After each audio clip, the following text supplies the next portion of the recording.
Welcome to the Slop Farm. Enjoy the video.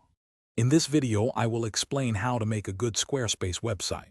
First, choose a template that truly reflects your brand's personality and purpose. Next, select a domain name that is both memorable and relevant to your site.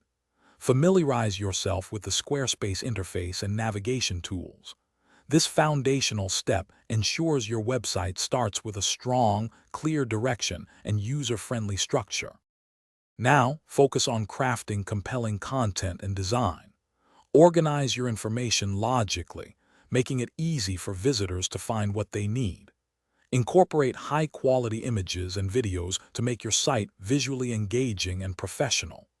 Customize your fonts and color palette to perfectly match your brand's unique identity, creating a cohesive and attractive online presence.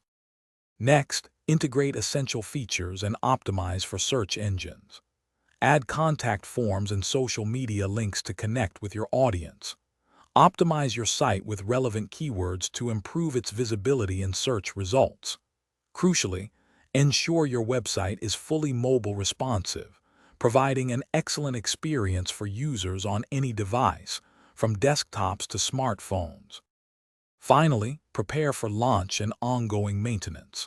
Thoroughly review every page of your website before publishing to catch any errors. Set up analytics to track performance, understanding how visitors interact with your site. Remember to regularly update your content to keep it fresh and engaging, ensuring your Squarespace website remains a valuable resource for your audience. Thanks for watching. Consider subscribing if we helped you today.